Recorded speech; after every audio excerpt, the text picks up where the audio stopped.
Procrastination. If my time in school is anything to go off of, I love procrastination, maybe even a little too much sometimes. But that being said, sometimes it happens to pay off. Now, is it a new concept for a video game to reward people who procrastinate and don't actually play the game all the time? Of course not. Don't be ridiculous.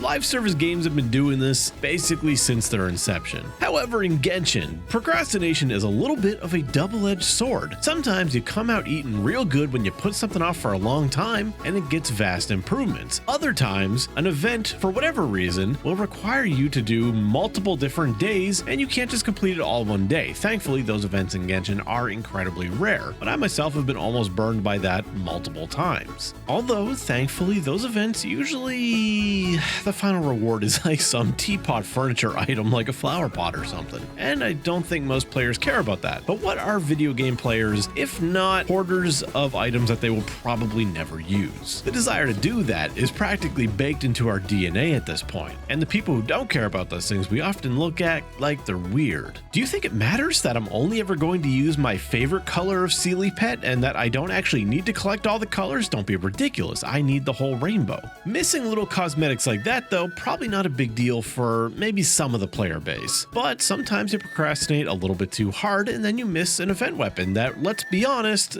they're never coming back. They seem to have no intention or interest in rerunning any of those weapons, offering them on the banner maybe, throwing them in a shop that you can buy from a different event that's like a wild card. It's like, do you want any of these event weapons? You want a second copy of them? Take your pick. If you so happen to be a chronic procrastinator, it's probably very easy for you to miss some of these things. And that is the double-edged sword of procrastination in Genshin. Being a gacha game with the way they go, events are always going on. Time-sensitive events that are one of the main reward structures for us. That is how we get most of our primo income if you're not doing the Welcome Moon stuff. So missing out on that stuff is a real big bummer, and in that sense you are encouraged not to procrastinate. But when you go outside of the time limit and things like that, well, procrastination not only becomes slightly rewarding but almost the optimal way to play this game. If you somehow missed the game tutorial or your friends or the community talking about it, encounter points have received somewhat of a makeover. The short of it is they are now able to be stockpiled, so if you explore an entire region you are going to stockpile a ton of encounter points that can be basically cashed in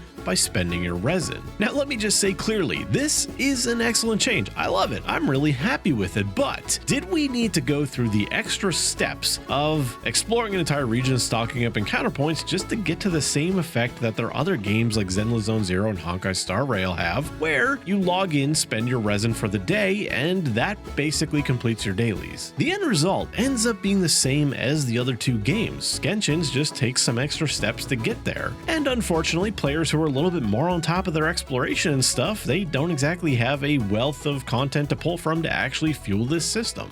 But that is certainly not me. I definitely used to be in the group of people who 100%ed every new region or new zone as it came out. But once Sumeru came around, well, it's when I started to be a little bit more lazier about and just putting things off. But you know what? That really paid off. Sumeru was a very difficult region to explore without underground maps. You're trying to navigate underground, you basically have no bearings of where you are. Then you gotta go outside of the game, pull up an external map, and that is when you just kill an open world game for me. Like, that is so boring. I do not want the game to feel like a checklist. I just want to go around and explore and have fun, but I also want proper in-game tools like a map for caves and stuff so I actually know where I'm going and maybe have an idea of where I am. Luckily for me, putting Sumeru off, especially the desert area, which is a lot of underground areas, eventually they actually gave us underground maps, and that was one of the first times where I was actually rewarded for procrastinating heavily. I mean, I still haven't gone back to do them, but now I'm actually thankful that I hadn't, because all thanks to the new encounter point system, once 5.0 comes out, I can basically go back and do a bunch of Sumeru, maybe the areas of Fontaine I haven't done, and maybe I'll have enough encounter points to just cruise of all of 5.0 with never really having to do any bad dailies. Then of course, let's not forget the new player experience. This is going to drastically improve a new player's experience with this game. The moment they get encounter points, they are going to stockpile a ton of those things from having literally all of Mondstadt, Liyue, Inazuma. Like, they have an entire world to explore, and quite frankly, there are probably a lot of players who are going to pick up Genshin for the first time, because I'm sure those people are still out there, and they are never going to have to experience doing 4 regular dailies, which is really great because some regions have just the worst dailies. I mean, like, I have so many bad memories of doing Junkichi's stupid ass book in Inazuma. Fontaine even has its fair share of really annoying side quests, like the one where you gotta follow the little Melazine cop through the grass to find a poodle, or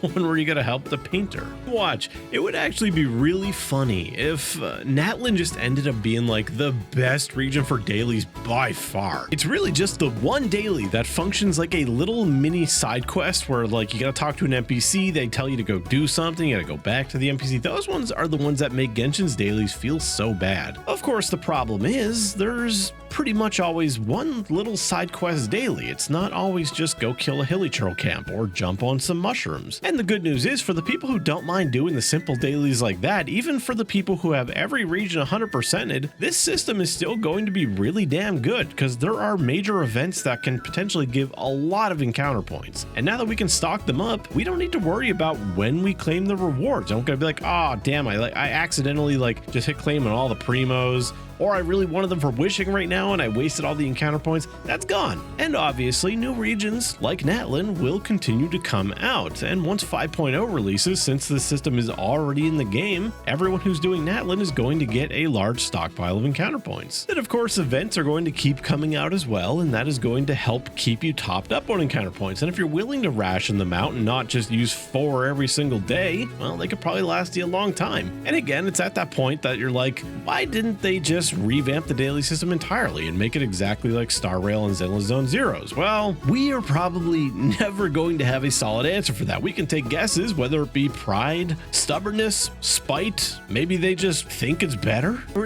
I really doubt that one. There's no way they actually think players enjoyed the system more than Star Rails. But oh well, what can you do? I mean, look, I was heavily critical of the encounter point system when it came out a long time ago. It feels like it's been around forever now. And I proposed some changes, like make just killing elites in the open world count. Even just regular enemies. Make chests worth a lot more than they are right now, because they are finite. But honestly, aside from just converting to a strictly better system, I think this solution is actually better than anything I had in mind back then. I mean, yeah, I went from being really negative about encounter points to I kind of accepted them eventually, and they had their moments of being great, but there were a lot of times where they just weren't available reasonably. But now, this is amazing. I love that I'm going to eventually explore all these areas I've been putting off for a long time, and I'm just gonna get a mountain of encounter points. It is unfortunate that they reset at the end of a major version. Yeah, sure, that's a full year, but it'd be nice if we could just stockpile them forever. How about you guys? What do you think about this? Are you a person who 100% did everything and now you're kind of a little bit salty about it? Or are you a procrastinator like me and you're just overjoyed? We all benefit from this. Some just a little bit more than others. And some people are probably scrambling to stockpile lunch now and didn't bother to read the 5.0, but the fact that this will release, this will reset at the end of every major version. So, again, don't. Just hold off. Wait till Natlin comes out, then go crazy.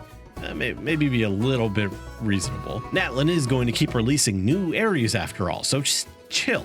That is all I have today because, well, I just want to talk about how nice it is to be a procrastinator in Genshin right now. I gotta say, I didn't do it intentionally, but I'm glad it worked out. But in any case, thank you for watching. Thank you to my members and patrons for supporting me as always, and I'll see you in the next one. Attaboy!